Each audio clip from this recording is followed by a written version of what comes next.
Welcome back to another Boomer Bust Editorial. I'm your host Terry, and today talking about the Colin Kaepernick situation. So let's start off. Number one, for the people that are like, just keep it about sports. I don't want to be political. I don't like politics in my blah blah. Look, the world is political. Everything you do is political. Politics isn't everything, so I don't want to hear that. Number two. Some of you that have been around for a while, you may know about my other channel, and I'm not making an announcement yet, but I just want to start prepping people that I do want to use a single platform to talk about all the things I want to talk about. That's sports or otherwise. So you might have to get used to it. And so the last thing I will say is I was all ready to talk about Colin Kaepernick right away after that weekend, but I did a thing that a lot of people don't choose to do, and that's pause and wait. And so I'm glad I did, because I definitely had my feelings about it, but then after hearing both sides of the argument, not just the one that supported what I thought, I started to have my ideas change. That's an old concept. Being open to things. And so listening to both sides, I've come to the most rational conclusion that you can come to, and that's we don't know what exactly happened. And as much as people on both sides are so energetic to tell you that they know what it is and what's really happening, they don't know. Unless you are somebody that was directly involved in the NFL's meetings with Roger Goodell or with Jay-Z and all those people, you don't really know. There's all these people about, a person who knows a person who knows a person. You got guys that was directly involved with the setup, like Hugh Jackson, former coach of the Browns, and he's saying he don't know the full story. So I highly doubt any of us really know what happened. And that's really where I fall at. Because and to be open and honest, I was all in the camp that Colin Kaepernick doesn't really want to play. Like he's really just trying to use this as for show. And to be honest, part of me still feels that way. Overall, not just with this, but it's been years, and just some of the things. I don't think football is the biggest thing on his mind. But as far as the actual workout and everything, I'm not going to say that was the case, that he wasn't taking it seriously, because I don't know. Again, there's a lot of information on both sides that makes it very muddy. And so what do we actually know?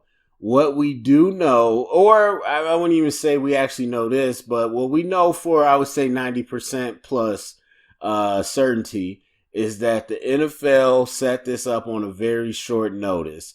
That they kind of gave Colin Kaepernick, I believe it was like 24 hours to accept, and it was a short notice that they were going to do it on Saturday. I believe, I forgot the exact facts, but I'll just say it was a short notice. It was a few days notice. It wasn't a week or anything. And so I believe it was Wednesday to Saturday. I believe that was the timeline. And so he had 24 hours to say yes, and they were going to set everything up, camera crew, Atlanta Falcons Stadium, all that good stuff. And this comes after the NFL and Colin Kaepernick's camp hasn't had contact in like a year. And so this just randomly comes up. So those are the things we know for a good amount of certainty. What we also know is that that's standard course for private workouts, and not like some big time stuff, but usually, just free agencies, people coming off the couch, whatever. That's kind of how it goes. That's standard. Sometimes it's less than that. But we all know that, again, what we do know is that this is unconventional. This doesn't usually have a big production. Now, what we don't know for certain, but people speculate, is that this comes at the urgence of Jay-Z, his team, and like a lot of African-American people in the NFL that were pushing for Colin Kaepernick to get a chance. and that was saying it's time for him to be back in the NFL. And so, with that being said, I believe that if you're Colin Kaepernick, you know that. It's not a secret. Like, if that many people, including all the people they said that showed up for the original workout, are a lot of the African American people in the league throughout different levels, if that many people are pushing for you, you know about it. And so, even with that in mind, you decided to make the decision you did. And so, that's fine. That is what it is. Now, what we don't know, which is very murky, is this whole waiver. And so we know there's a standard waiver that you sign at the combine, so the NFL's not liable for injuries and all that stuff. There is a lot of claims of we seen what Kaepernick was sent that was slightly modified, but we don't know. At the end of the day, we don't know. The NFL could 100% say, hey, this is what we sent Cap, and they could be like, and that could be false. Now, I tend to believe if it was completely false, Kaepernick now could just, tweeted out a picture of the actual thing and whatever. And so they might be using that as leverage, though, and to say, hey, if, you ever do something crazy, we'll put the truth out. So who knows? The fact is we don't know. A lot of people are just like, okay, it was an attempt to him to sign away his rights to sue for collusion. But the NFL's denying that, of course. And from the language we heard from the alleged waiver, it doesn't sound that serious. But then we also had, I forgot his name, but it was some former agents and whatnot, some legal people that weighed in and said that they saw it and that they could not legally advise a client to sign it. And so the thing is, with law, it's all about interpretation. So it can be interpreted that way. Basically, they were saying the result of this workout is, or there's no guaranteed job with an NFL team or any in the NFL or any of its associates due to this workout. That's the way it basically read, the alleged one. And so from that, yes, you can play with it and stretch it, but I don't think it's as serious as signing his way or his right away to sue for potential collusion. And so I don't know if that's exactly true. But here's the thing. If it was, let's just say it was, you destroyed that anyway, whether you signed it or not, because when you make the last second decision, like less than an hour before the workout, to switch it to an hour away, to push it back, and now you go from 25 representatives to 8 representatives, 6 of the representatives left before it was over, all this stuff. Once you do that, you've effectively took away your ability to claim collusion anyway. Because it'd be one thing if you set it up where you could 100% guarantee that these representatives are here.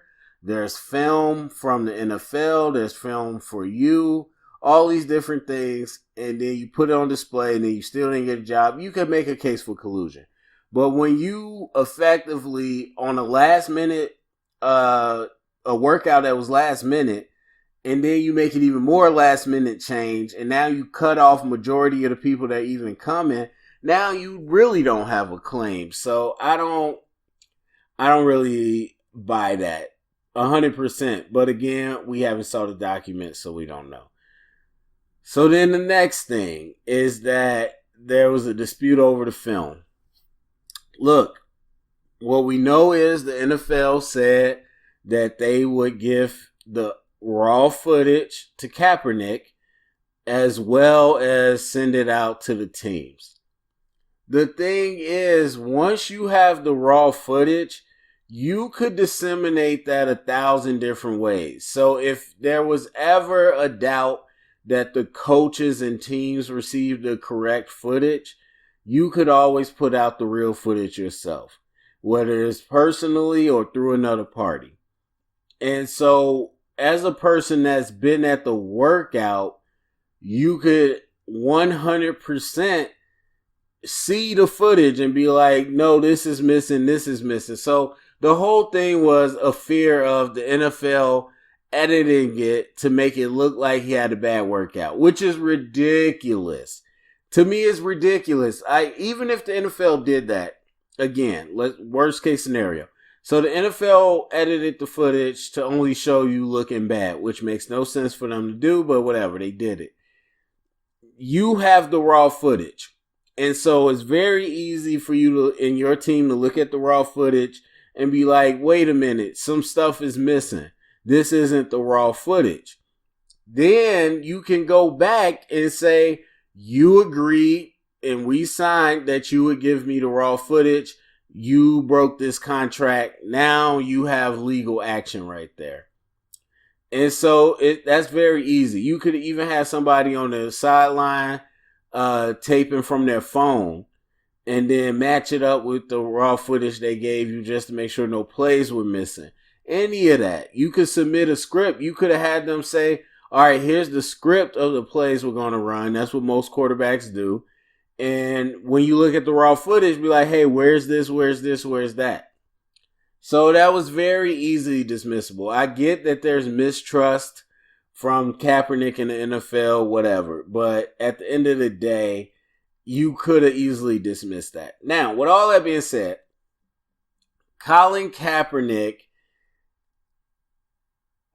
like a workout does not matter. It doesn't. Like, you threw the football. I mean, it's honestly the exact same as some of these pre-draft, what do they call? I forgot. A pro day. It's the exact same thing as these pro days. Like, so what? Like, people are like, ooh, look at this quarterback's pro. No one cares. They're throwing no air. There's no pressure. There's no coverage. They don't have to read anything. Everything's scripted. You can throw the football. We know that. But can you do it in a game? And so if we're talking about a top flight player, it's a very different discussion. I've said this many times. If Cam Newton was the one that did that, guaranteed Cam would not have lost no job. And so it's, again, back to this thing of how good is Colin Kaepernick? Because, as I said before, while recognizing they want to make an example of him, the fact is there's still other players in the league that did the same thing with him and they're still playing because they're still valuable and values everything. So, like, there's always people talking about, oh, there's domestic abusers, drug users, all these different things in the NFL, and they still got jobs. You know why? Because they got talent. They keep bringing up Greg Hardy. Greg Hardy did this, and this, and he kept getting a chance. Why? Because he could rush the passer. Guess what happened when he was no longer a good pass rusher? He was out of the league. There's no Khalil Max, Aaron Donalds. There's no Aaron Rodgers. There's none of them with this any type of issue outside of football that's losing their job.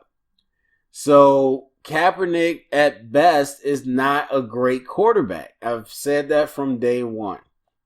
And that's what this all falls on. So this whole workout, what was it really going to prove anyway? So now you got two, for the most part, two camps. You got a camp that believes this was all set up just to be a formality and that a lot of people were pushing the team to, from Goodell and from the league, they were pushing the team to sign them just to save face and make it a good news PR story so that we could put it to bed. Then there's the other side that believes this was all a setup to get him to sign away his rights to sue. Here's the thing. Why would you wait till right now? Right in the middle of the season? Why right now? Why when... If you literally thought, because they already paid him out of court, by the way, they already paid him. But if you thought there was a chance he was going to sue for collusion, and you wanted to stop it, why wouldn't you do that right away? Why wouldn't you pay him out of court, say, hey, we're setting up this workout. Yeah, we got this waiver, and then you trick him. If that's what you wanted to do, why wouldn't you do that right away? Why would you wait years and randomly out of nowhere try to do it? So I don't believe that really, but that's kind of the thoughts that people are having. So at the end of the day, there's a lot of debate and discussion about it, which to me is just absolutely reaching. It's a bunch of people with strong opinions and no actual evidence. The truth is usually in the middle. I personally think that the NFL is being forthright with their opportunity. Even like a lot of people say, Kaepernick could have worked out at any point for these teams, which is true. But I do think there was kind of a unspoken rule about Kaepernick, and teams were not sure if they could go ahead because it was a bad look for the league. It was the same thing like if somebody was trying to get Ray Rice. Unfortunately, even though those two situations are completely different, it was the same thing. I feel like there was this unspoken rule about who, like, should we even entertain him? But I believe the NFL took the burden off a lot of these owners and said, okay, we're going to open it up. And I believe the NFL was pushed by Jay-Z and a lot of those people, and they really were trying to give him a job to make a nice PR move. Kaepernick didn't trust him from the beginning. And as a result, he went about it in a very ill-conceived plan, to be honest. And so it's just a mess now. I personally don't know that Kaepernick wants to play that bad. I mean, Kaepernick could have played a lot of places. And so I don't think he's like sitting at home. I don't know who I am without football. I need football. I don't think he's like that. The dude was on the bench before he left the NFL. I think he 100% wanted to use this as a way to dramatize the fight with the NFL. But again, to me, if it really was about racist hate, I think it's about some ignorance. 100%. There's definitely some ignorance, but it's mostly business. Business is amoral. Business don't care about morals. Business cares about what makes them money. Like, if shaking hands with black people and loving them is going to make them money, they'll do it. If, being hatred and hateful is going to make them money, okay, they'll dive into it. I think this isn't about hate. If it was about blatant hate and racism, then there's a lot of players that would have been blackballed. Why would you just do it to Kaepernick? It makes no sense. Why would you just do it to Kaepernick? And the same thing like all these people that are upset. There's people upset, but the masses aren't upset at Eric Reed and all these other people that still kneeled during the anthem. They're not upset at all these other people that spoke out. No, they're just upset with Kaepernick. And I would say the same thing with the NFL. If the NFL was hateful, like some of these fans, then why wouldn't they attack? Because they got the power to. Why wouldn't they attack these other players? So, again, there's something to be said about making an example out of them. But, again, if he was a top-flight quarterback, this wouldn't be going down. So, anyway, that's it for me. That's my thoughts on the situation. Go down in the comments section. Let me know what you think. Thumbs up, subscribe, share it around. And thank you for listening.